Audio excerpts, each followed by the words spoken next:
Hello everyone, myself Preeti. Welcome to the channel Unique Knowledge Sources. Student, as we already done our first video of chapter 10 class 8 light mirrors and lenses and this is our second video of this chapter. तो अगर आपने ये first video नहीं देखा है तो आप मेरे डिस्क्रिप्शन बॉक्स में जाकर और आप फर्स्ट वीडियो लाइट की देख सकते हैं। और स्टार्ट करते हैं अपना रस्ट पार्ट के साथ। सेकेंड वीडियो हमने पढ़ा था कि जो हमारा प्लेन मिरर है, कॉनकेव मिरर है और कॉन्वेक्स मिरर है, इन तीनों में एक प्रॉपर्टी सेम होती है कि ये तीनों ही लैटरल इन्वर्जन शो करते हैं।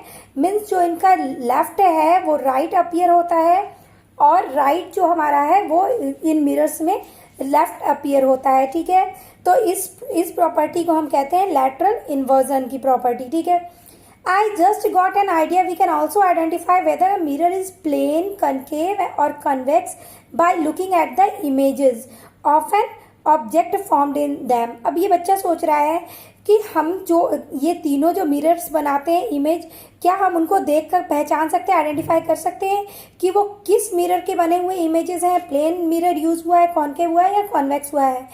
ये बच्ची कह रही है yes, but where do we find concave and convex mirror being used in our surroundings? लेकिन हम कहाँ फाइंड आउट कर पाएंगे कि हमारे प्लेन मिरर तो हम घर में यूज़ करते हैं, घर में देख रहे हैं, लेकिन कॉनकेव और कॉन्वेक्स मिरर हमें कहाँ दिखेगा? The reflectors of torches, torches में जो मिरर लगे होते हैं वो हमारा कॉनकेव मिरर होता है। Headlights of the cars and scooters are concave in shape. ये सारे क्या हैं?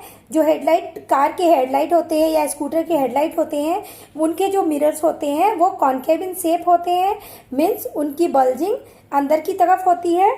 ठीक है, वो कर्व्ड अंदर की तरफ होते हैं। Have you ever noticed a dental mirror used by a dentist for inspecting teeth? तो क्या आपने देखा है कि जो डेंटिस्ट हमारे टीथ को आइडेंटिफाई करने के लिए कि उसमें कैसे जर्म्स लगे हुए, कहाँ पे जर्म्स ने अटैक किया है, उस पोर्शन को देखने के लिए वो कौन से मिरर यूज करते हैं? It is a concave mirror which provides N enlarge view. तो हमने देखा था, हमने पिछले वीडियो में पढ़ा था कि जब हम कॉनकेव मिरर में देखते हैं तो हम क्या देखते हैं? हमारा इनलार्ज व्यू हमें दिखता है। ठीक है, और जैसे जैसे हम बैक जाते हैं हमें वो इमेज इन्वर्टेड दिखती है, मीन्स उल्टी दिखती है। Enlarge view of teeth when held close to the teeth inside the mouth. तो वो जैसे ही इनसाइड द माउथ पास लेके जाते हैं माउथ के, वह उतना ही ज़्यादा वो इनलार्ज व्यू देता है हमारा जो कॉनकेव मिरर है। जैसा कि आप देख रहे हो यहाँ डेंटिस्ट ने जो मैग्नीफाइंग ग्लास यूज़ किया है वो दिखाया जा रहा है जिसमें कॉनकेव मिरर यूज़ किया गया है। ठीक है, ये टॉर्च की हेडलाइट भी है, इसमें भी आपको कॉनकेव मिरर दिखेगा क्योंकि ये लाइट क्या है? आपको ये डाइवर्जिंग लाइट है और ये डाइवर्ज होकर दिखती है, दूर तक दिखती है। और स्टेप फर्दर, थोड़ा आगे बढ़ते हैं। Do you remember learning about the use of telescope in the chapter beyond Earth in Curiosity grade 6? Most modern telescopes are reflecting telescope that use curved mirrors with the main mirror being a large concave mirror. तो उसमें large concave mirror, जो आपके जो telescope आते हैं उनमें large concave mirror का use किया जाता है, जो आपने बियॉन्ड अर्थ चैप्टर क्यूरियोसिटी के ग्रेड 6 में पढ़ा हुआ है। Look at the side view mirrors on vehicles, these mirrors are convex. Side view mirror बोल रहे हैं कि आप बाइक में जो साइड व्यू मिरर होती है या कार में होती है जिसमें आप पीछे के व्यू आपके पेरेंट्स देखते हैं जब भी कार ड्राइविंग कर रहे होते हैं, तो आप देखोगे उसमें कोई भी गाड़ी जो भी आ रही होगी उनकी इमेज बहुत छोटी बन के आती है और बहुत दूर तक का एरिया कवर होता है। क्योंकि हमने पढ़ा था कि कॉन्वेक्स जो मिरर होती है उसमें जो इमेज बनती है वो स्मॉल बनती है। ठीक है, और वो बहुत ज़्यादा एरिया कवर भी करता है क्योंकि स्मॉल वो इमेज बनाता है, इसलिए दूर तक वो कवर करता है। They always form an erect image, और वो सीधी इमेज भी बनाता है। जैसे कि हमने देखा कि हम जब कॉनकेव मिरर की बात कर रहे हैं तो हम जितना पास जाते हैं वो बड़ा इमेज बनाता है, लेकिन दूर जाते ही वो इमेज क्या है? इन्वर्टेड हो जाती है। लेकिन ये इस केस में नहीं होता है, कॉन्वेक्स मिरर के केस में ये ऑलवेज इरेक्ट इमेज ही बनाती है। Image of the traffic behind and smaller than the actual vehicles. ठीक है, वो एक्चुअल व्हीकल जो है उससे छोटी इमेज बनाती है, तभी वो उसको कवर कर पाएगी, नहीं तो आपको एक भी व्हीकल है आपको अपने साइड मिरर में नहीं दिखेंगे। Also since the convex mirror जो है कर्व्ड आउटसाइड, हमारा कॉन्वेक्स मिरर जो है वो आउटसाइड की तरफ कर्व्ड होता है और उसकी शेडिंग जो है इनसाइड होती है, मीन्स रिफ्लेक्टेड एरिया जो है वो बाहर आउटर सरफेस होता है जो कर्व्ड होता है। It provides a much wider area of the road behind, वो क्या है, बहुत बड़ा एरिया, वाइडर एरिया को कवर करता है बिहाइंड रोड के। Further such convex mirror are installed at road intersections, इसलिए इसका इंस्टॉलेशन जो है रोड के इंटरसेक्शन जहाँ रोड डिवाइडर होता है वहाँ भी यूज़ किए जाते हैं, जहाँ से रोड दूसरी रोड स्टार्ट हो रही होती है, ठीक है। और साफ बेंड, जहाँ साफ बेंड होती है जिसके कि कॉर्नर्स दिखाई नहीं पड़ रहे होते, वहाँ भी ये कॉन्वेक्स मिरर यूज़ की जाती है। तो आप ये याद रखना कि कॉन्वेक्स मिरर कहाँ यूज़ हो रहा है और कॉनकेव मिरर कहाँ यूज़ हो रहा है, क्योंकि ये एक इंपॉर्टेंट क्वेश्चन है जिससे आपके एग्जाम्स में क्वेश्चन बनेंगे ही बनेंगे, ठीक है। For both sides the visibility of the other side and prevent collision, जिससे कि कोलाइजन से टक्कर होने से बच जाती है, क्योंकि जो भी हमारे व्हीकल्स जो चला रहे होते हैं उनको कॉन्वेक्स मिरर में सारा कुछ दिख जाता है कि हमारे आगे से और पीछे से दोनों साइड से कौन आ रहा है, क्योंकि वो क्या है, बहुत दूर तक की जो विजन है वो कैप्चर करते हैं convex mirror. Convex mirror are also installed in big stores to monitor a large area to deter thefts। तो चोरों को पकड़ने के लिए, जो दुकानों में चोरियां ना हो सके, इसके लिए भी दुकानों में लगाए जाते हैं हमारे कॉन्वेक्स मिरर, जिससे उनको थेफ्ट को डिटेक्ट किया जा सके। यहाँ आप देख सकते हो ये बाइक की हमारी साइड मिरर व्यू है, यहाँ रोड साइड आपके मिरर लगे हुए हैं और ये आपके रोड सेफ्टी मिरर है और ये सर्विलेंस मिरर है जो कि आपके दुकानों में, शॉप में या स्कूल्स में या फिर आजकल लोग अपने घरों में भी लगा के रखते हैं, जिससे कि थीप को डिटेक्ट किया जा सके और उनके घर की सेफ्टी के पर्पज से भी, ठीक है।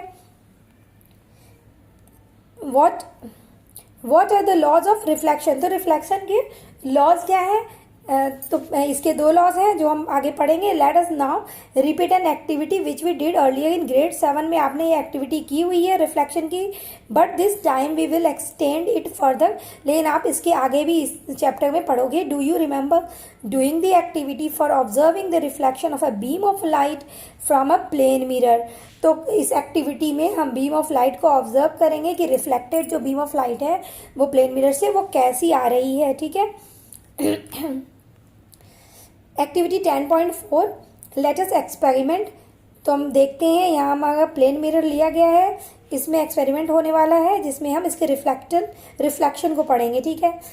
Collect plane mirror with stand, plane mirror को स्टैंड की हेल्प से, यहाँ आप देख रहे हो, लगा दिया गया। और टॉर्च अ कॉम्ब, एक टॉर्च ली गई है जिसके ज़रिए हम लाइट पास ऑन कराएंगे। A paper clip to hold the comb, comb को यहाँ देख रहे हो आप, पेपर क्लिप से अटैच किया गया है। And A strip of black pepper यहाँ लगाया गया है एज यू डिड अर्लियर, जो कि आपने पहले भी क्लास 7 में एक्सपेरिमेंट कर रखा है, ठीक है। इसको हम आगे फर्दर इसमें और इसका इनलार्ज पढ़ेंगे, इनलार्ज एक्सप्लोर करेंगे। As you did earlier make a thin slit by covering all openings of the comb, आपने जैसा कि पहले आपने देखा था कि आपने थिन स्लीट से सारे पार्ट को, जो भी ओपनिंग्स थी कॉम्ब के, उसको कवर कर दिया था using black pepper except for one in the middle, और आपने मिडिल के एक पार्ट को छोड़ दिया था। तो एज इट इज़ इसमें भी किया जा रहा है।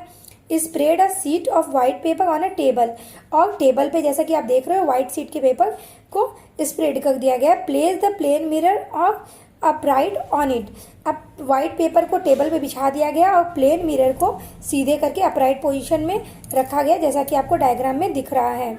Using the thin slit and torch, तो थिन स्लीट को यूज़ किया गया है और टॉर्च को यूज़ किया गया। Obtain a thin beam of light along the paper, ठीक है। तो उस पेपर में बीम को देखने के लिए टॉर्च का यूज़ किया गया है और थिन स्लीट के पेपर के थिन स्लीट, पतली स्लीट काटी गई है और उसको यूज़ किया गया। And adjust it to fall upon the mirror as shown in figure 10.8a में जैसा दिखाया गया है। यहाँ से लाइट पास ऑन कराई जा रही है जो कि बीच के मिडिल एरिया को भी ओपन छोड़ा गया है।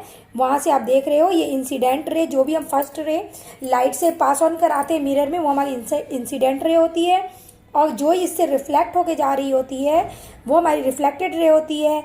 और ये जो दोनों पॉइंट जो हैं जिससे इंसिडेंट रे और रिफ्लेक्टेड रे उस प्लेन मिरर पे टकरा गई है, उससे जब आप बीच के 90 डिग्री के एक लाइन ड्रॉ करोगे, इसको हम कहते हैं नॉर्मल, ठीक है।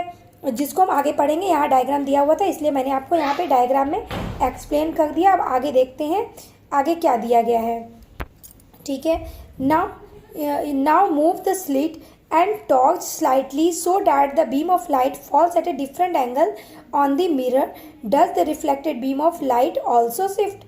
अब क्या है, धीरे धीरे लाइट को थोड़े थोड़े पेपर जो हमारे ब्लैक की पेपर स्लिट थी उसको मिडल से हटाकर साइड किया जा रहा है, जिससे हम देख सके कि हमारा जो लाइट है, जो रिफ्लेक्टेड रेज है हमारे, वो कहीं और बन रहे हैं या फिर सेम जगह बन रहे हैं, इनकी जगह चेंज हो रही है या नहीं हो रही है। जैसा कि आप देख सकते हो पहला जो हमारा है इसमें ये जो रिफ्लेक्टेड इंसिडेंट रे जा रही है वो यहाँ से फिर वापस आ रही है। आप देख रहे हो ये अंदर तक दिख रहा है ये रेस, क्योंकि हमारे प्लेन मिरर में अपीयर्स टू मीट होता है वो प्लेन मिरर के पीछे ही होता है। ठीक है, चलिए यहाँ पे ऐसे इसका कोई डिस्कशन करने की जरूरत नहीं है। हम यहाँ पे इंसिडेंट रे और रिफ्लेक्टेड रे को देख रहे हैं। ठीक है, तो ये हमारा इंसिडेंट रे है और ये रिफ्लेक्टेड रे है। तो यही रेज हमारे आइज तक पड़ती है जिसके कारण हमें कोई भी ऑब्जेक्ट विजिबल होता है। और आप देख रहे हो यहाँ के एंगल और इस एंगल में क्या आपको डिफरेंस दिख रहा है जब हमने स्लीट को चेंज किया है। जैसे यहाँ बीचों बीच से के स्लीट से क्या है, हमारे जो ब्लैक पेज जो हमने स्लिट के लगाए थे वो मिडिल में लगाया था, हमने मिडिल को छोड़ के हमने साइड एरिया में लगाए थे। तो हमने बीच से लाइट को पास कराया था, लाइट की बीम को। तो ये बीच से जो जा रहे हैं उसकी जो एंगल बन रही है, और जो ये आपने साइड से और अलग अलग जगह पे रख के जो चेक किया उसके क्या एंगल बराबर है। तो आपको यहाँ से दिख रहा है, आपने मैथ में भी पढ़े हुए हैं एंगल, तो आपको ये पता लग रहा होगा कि ये एंगल और इन एंगल में काफ़ी डिफरेंस है। ठीक है, ये जो है ये 60 दिख रहा है जबकि ये हमारा ये 30 दिख रहा है। ठीक है, ये जो हमारा ये आप डिफरेंस देख सकते हो, ये जो हमारा एंगल बना है ये आपको 30 डिग्री दिखेगा। ठीक है, जबकि ये जो है हमारा ये 60 अप्रॉक्स दिख रहा है। ठीक है, ये इससे बड़ा दिख रहा है। तो इस तरह से आप देखोगे कि इनमें क्या है डिफरेंस आपको दिखेगा। ये जो हमारा बीच का भी जो डिफरेंस है ये रिफ्लेक्टेड रे और इंसिडेंट रे का, ये इसमें कम है, इसमें लेस है, और इसमें ज़्यादा दिख रहा है। ठीक है, तो इस तरह से आप डिफरेंस देख सकते हो कि जब आपने स्लिट्स को की जगह चेंज की है तो जो बीम की लाइट से रिफ्लेक्टेड रे बन रहा है वो भी डिफरेंस पे बन रहे हैं। ठीक है, now move the slit and torch slightly so that the beam of light falls at a different angle on the mirror. Does the reflected beam of light also shift? तो क्या beam of light भी shift होगी? आप जगह जब change करोगे तो हमें दिख रहा है कि वो beam of light भी शिफ्ट होगी ही होगी। अब beam of light falling on a mirror at one angle at another angle, तो आप देख रहे हो यहाँ पे एक एंगल बन रहा है और यहाँ पे दूसरा एंगल बन रहा है, क्योंकि हमने लाइट की जगह क्या है चेंज कर दी है। पहले हम बीच से लाइट पास ऑन करा रहे थे, बाद में हमने जगह चेंज कर करके और ये फिर से एक्टिविटी को दोहराया 2 बार 3 बार करके देखा है इसको ऑब्जर्व करने के लिए। Make the beam of light fall on the mirror at different angles, तो आप देख रहे हो कि जो बीम ऑफ लाइट जो फॉल हो रही है वो डिफरेंट एंगल बना रहे हैं। And observe how the direction and the reflected beam changes, तो आप देख सकते हो कैसे रिफ्लेक्टेड बीम की जो डायरेक्शन है वो भी उसके साथ चेंज हो रहा है, क्योंकि हमने लाइट जो है क्रॉस कराई है उसके डायरेक्शन, उसके जो जगह है उसको चेंज किया है हमने।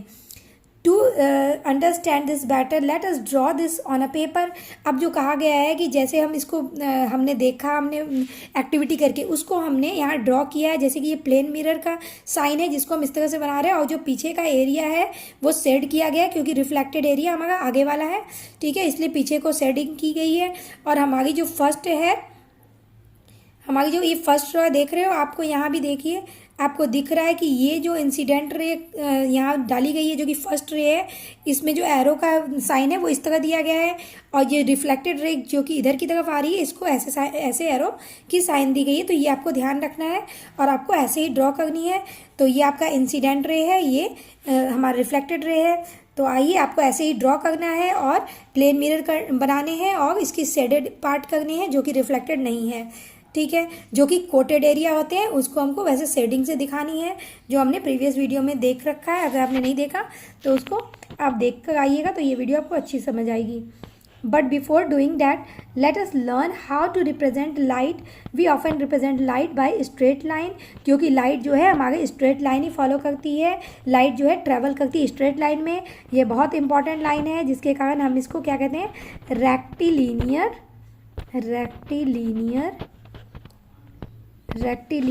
Propagation, propagation GATION, propagation of light. जो ये स्ट्रेट लाइन ही फॉलो करती है, जिस कारण हम इसको क्या कहते हैं, लाइट क्या है, रेक्टिलीनियर प्रोपेगेशन फॉलो करती है। ठीक है, विथ एरोज और rays indicate the path along which light travels. Do you remember learning earlier that the light travels along a straight line? तो हमने ये डिस्कस कर लिया है ना। Draw a line showing the position of a plane mirror. Also draw lines with arrows, rays जो हमने बात कर ली एरो की भी कि किस डायरेक्शन में होगी। Indicated the beam of light falling on the mirror and the reflected beam of light as shown in figure 10.9 में, जैसे आपको दिखाया गया है, आपको ऐसे ही ड्रॉ करने हैं। ठीक है, the ray of light that falls on the mirror is called the incident ray. The ray of light that comes back from the mirror is called the reflected ray. और यही reflected ray जब हमारे eyes तक पहुंचती है तो हम किसी भी ऑब्जेक्ट को देख पाते हैं। Now remove the mirror from the point where the incident ray strikes the mirror. हमें कहा जा रहा है कि हम मिरर को वहाँ से हटा दें जहाँ पे हमने इंसिडेंट कराई थी, और ड्रॉ वहाँ पे क्या करें, लाइन ड्रॉ करें, क्योंकि हमें डायग्राम बनाना है जो कि हमने डिस्कस कर रखा है। Draw a line making an angle of 90 degree to the line representing the mirror. जो हम ये वाली जो लाइन है 90 डिग्री, क्योंकि ये सीधी है। This line is known as the normal to the reflecting surface at the point of incident point. Okay, नहीं, ये यहाँ नाउ रिमूव द मिरर को हटाए जाने को कहा गया है from the point where the incident ray strikes the mirror. Okay, जहाँ ये इंसिडेंट रे स्ट्राइक किया गया मीन्स ये पॉइंट है जहाँ की इंसिडेंट रे ने स्ट्राइक किया है। ठीक है, और यहाँ से ही रिफ्लेक्टेड रे पास ऑन हो रही है। यहीं से हम क्या करते हैं, नॉर्मल ड्रॉ करते हैं, जो मैंने पहले ही आपको डायग्राम में समझा दिया था। ठीक है, this line is known as, तो इस लाइन को हम कहते हैं normal line to the reflecting surface at the point of incidence, जो कि रिफ्लेक्टिंग सरफेस और जो हमारा इंसिडेंट रे है इसके पॉइंट पे होता है, उसको हम नॉर्मल लाइन कहते हैं। The angle between the normal and the incident रे is called a angle of incidence. तो हमारे जो नॉर्मल और इंसिडेंट के बीच का जो एंगल है इसको हम कहते हैं एंगल ऑफ इंसिडेंस। ठीक है, इसको हम कहते हैं एंगल ऑफ इंसिडेंस। और हमारे नॉर्मल और रिफ्लेक्टेड रे के बीच जो एंगल बनती है उसको हम कहते हैं एंगल ऑफ रिफ्लेक्शन। ठीक है,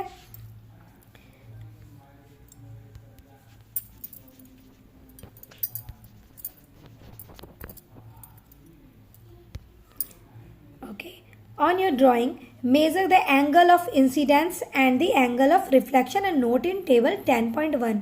इसके बाद कहा जाएगा, जैसे कि देख रहे हो यहाँ प्रोटेक्टर रख के और दिखाया गया है कि कितने एंगल बन रहे हैं, एंगल ऑफ इंसिडेंस कितना बनेगा और एंगल ऑफ रिफ्लेक्शन कितना बनेगा। तो इस तरह से आपको भी इसमें रख के और डी रख के आपको इसमें मेज़र कर लेना है कि हाँ कितने एंगल बन रहे हैं।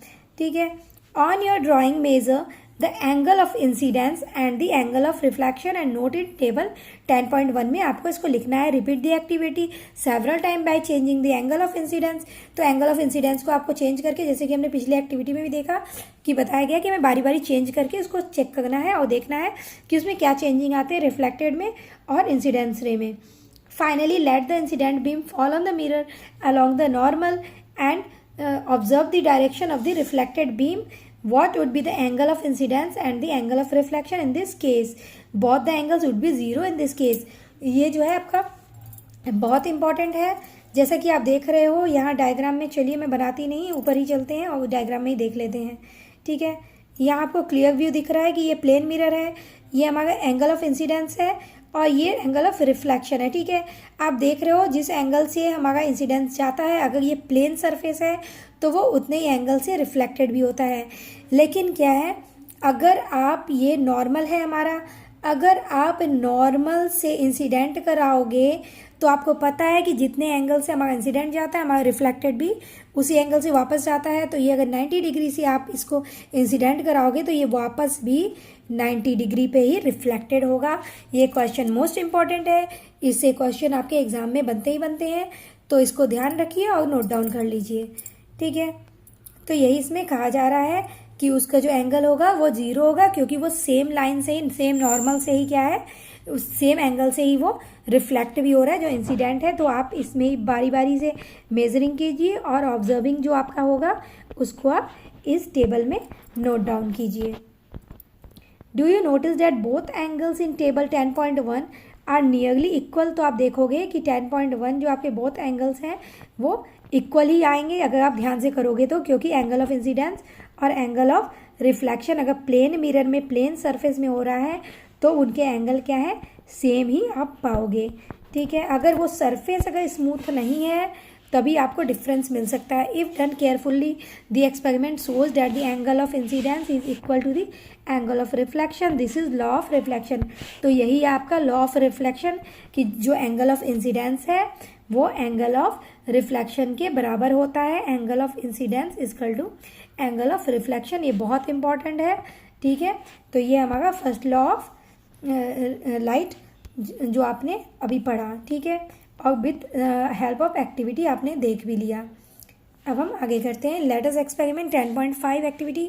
Use the same setup as activity 10.4 में जैसा किया था, सेम एज इट इज बोल रहे हैं करने के लिए, but place a stiff sheet of chart paper flat on a table such that part of it extends beyond the edge of the table.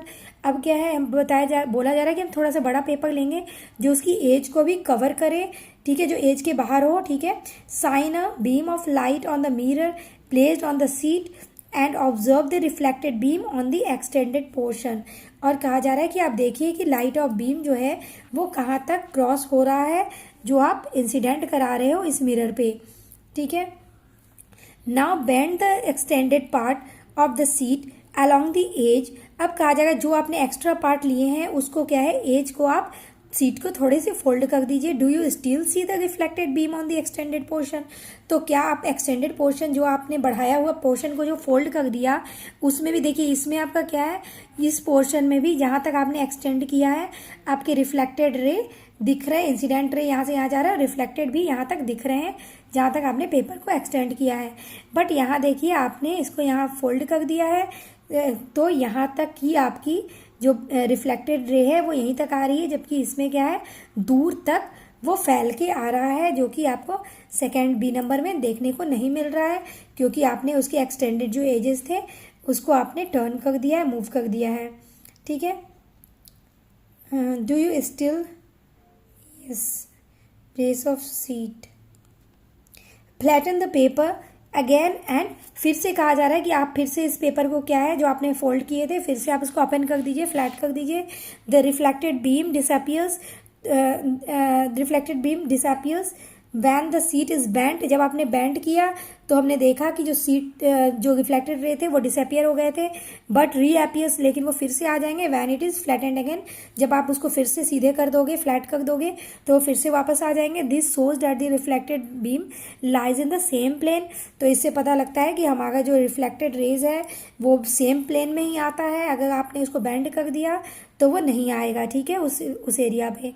As that of the incident beam bending the sheet creates a new plane. जो sheet आपने bend कर दी तो वो उसके लिए क्या है, न्यू प्लेन बना देता है, जबकि वो सेम प्लेन में ही रिफ्लेक्टेड होगा, जिस कारण से हमने देखा कि नॉर्मल जो हमने खींचा था और नॉर्मल में इंसिडेंट रे लाए हैं हम, तो हमारा जो रिफ्लेक्टेड रे है वो उसी प्लेन से जा रहा है। ये इससे हमारा प्रूफ हो जा रहा है, ठीक है।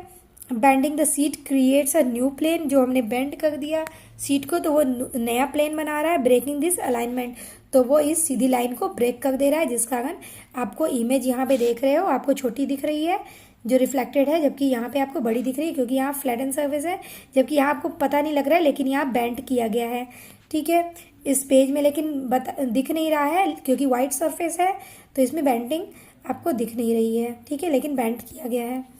The incident ray, the normal to the mirror at the point of incident and the reflected ray all lie in the same plane, ठीक है।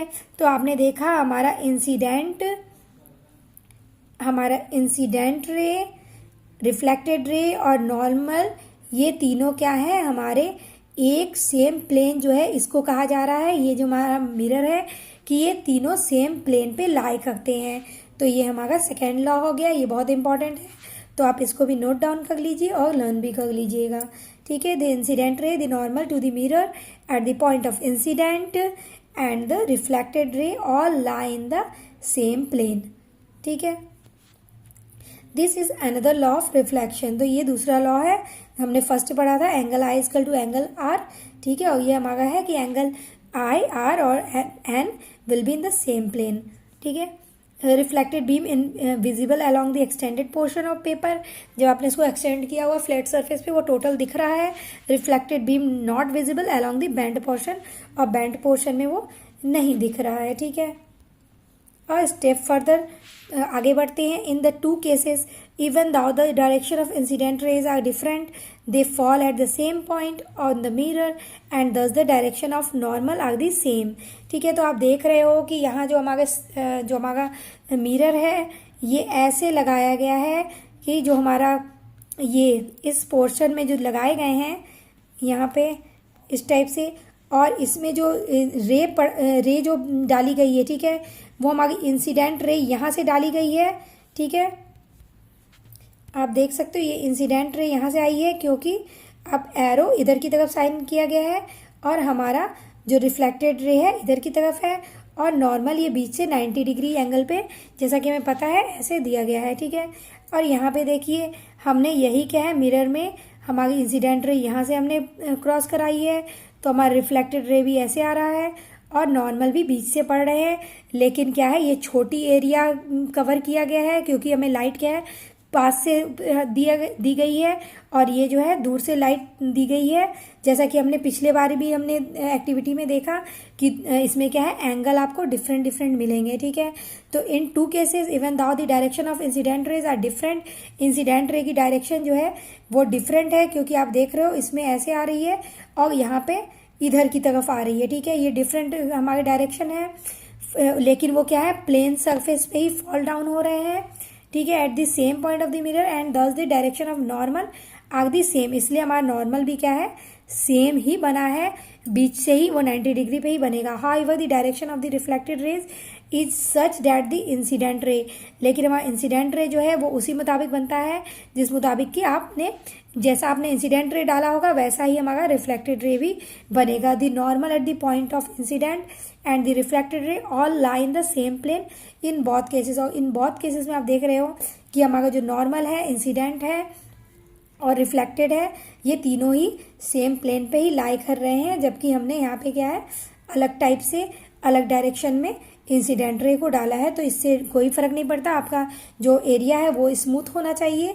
ठीक है, जो सरफेस है जिसपे लाई हो रहा है हमारा इंसिडेंट रे वो स्मूथ होना चाहिए, तभी हमारा रिफ्लेक्टेड उसी एंगल पे बनेगा, क्योंकि हमारा angle i equal to angle r है।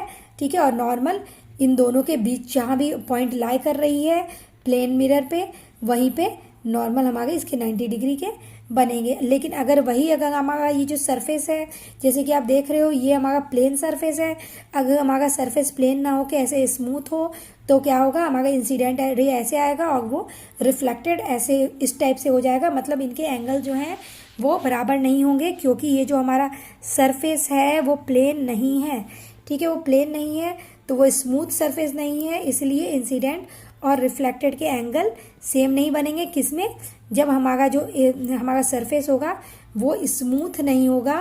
ठीक है, वो इरेगुलर होगा। देखिए इरेगुलर है तो यहाँ आया इंसिडेंट रे, और ये किसी भी डायरेक्शन में क्या होगा, ये रिफ्लेक्टेड हो जाएगा। ठीक है, तो ये पॉइंट आपके नोट डाउन करने लायक है कि ये तभी होगा इंसिडेंट रिफ्लेक्टेड रे के एंगल बराबर जब हमारा जो सरफेस है वो क्या होगा, प्लेन होगा। ठीक है, स्मूथ होगा, प्लेन होगा। तो ये वीडियो हमारी काफ़ी लंबी हो रही है, मिलते हैं अपने नेक्स्ट वीडियो में। Thanks for watching my video. अगर आपको वीडियो इन्फॉर्मेटिव लगी हो तो please share and subscribe my channel.